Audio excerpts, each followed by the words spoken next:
বাংলাদেশে হিন্দু নির্যাতনের প্রতিবাদে গোলাঘাটিতে বিক্ষোভ মিছিল। বাংলাদেশে সনাতনীদের উপর নির্যাতনের প্রতিবাদে গোলাঘাটি বাজারে বিক্ষোভ মিছিল অনুষ্ঠিত হয়। বাংলাদেশে তত্ত্বাবধায়ক সরকার প্রতিষ্ঠার পর চরম অরাজকতা কায়েম হয়েছে। সেখানকার সংখ্যালঘু হিন্দুদের উপর নির্যাতনের মাত্রা বেড়েছে। খুন, সন্ত্রাস, অগ্নিসংযোগ, লুটতরাজ, মহিলাদের উপর নির্যাতন বেড়েই চলছে। মোহাম্মদ ইউনূসের তত্ত্বাবধায়ক সরকার অপরাধীদের শাস্তি দেওয়া দূরের কথা, বরং জঙ্গি সন্ত্রাসবাদীদের জেল থেকে মুক্তি দিয়েছে। হিন্দুদের উপাসনালয়ে আক্রমণ হচ্ছে। এসব অন্যায়ের প্রতিবাদে বাংলাদেশ হিন্দু সম্প্রদায়ের মানুষ প্রতিবাদে রাস্তায় নেমে এসেছে। প্রতিবাদ আন্দোলনের নেতৃত্বে রয়েছেন সেখানকার সাধুসন্তরা। এদের মধ্যে অন্যতম চিন্ময় কৃষ্ণ দাস প্রভু। হিন্দুদের আন্দোলন স্তব্ধ করার জন্য রাষ্ট্র ক্ষমতাকে কাজে লাগিয়েছে মোহাম্মদ ইউনূস সরকার। চিন্ময় কৃষ্ণ দাস প্রভুকে মিথ্যা মামলায় গ্রেফতার করেছে। এই অন্যায়ের বিরুদ্ধে সারা পৃথিবী জুড়ে প্রতিবাদ শুরু হয়েছে। ত্রিপুরা রাজ্যেও গ্রাম থেকে শহর সর্বত্র চলছে প্রতিবাদ। বাংলাদেশের সংখ্যালঘু নির্যাতন বন্ধ করা সহ চিন্ময় কৃষ্ণ প্রভুকে নিঃশর্ত মুক্তির দাবিতে সোমবার গোলাঘাটি বাজারে বিক্ষোভ মিছিল অনুষ্ঠিত হয়।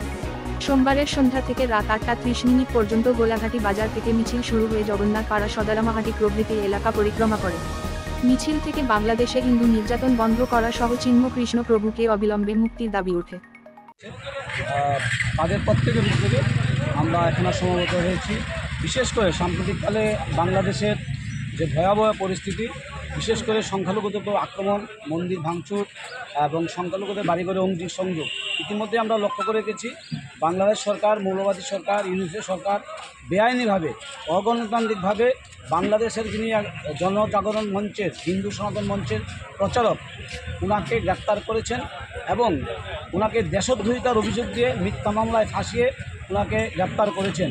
এই গ্রেপ্তারের বিরুদ্ধে শুধু আজকে বাংলাদেশ নয়, গোটা ভারতবর্ষের প্রত্যেকটি রাজ্যে, প্রত্যেকটি মণ্ডলে, প্রত্যেকটি জায়গায়, গ্রাম পাহাড়ে সমবেতভাবে হিন্দুরা জেগেছে, হিন্দুরা প্রতিবাদে সামিল হয়েছে, হিন্দুরা বিক্ষোভ করছে এবং মৌলবাদী জেহাদের শক্তির বিরুদ্ধে আমরা আগামী দিন হিন্দুরা আরও একত্রিত হব।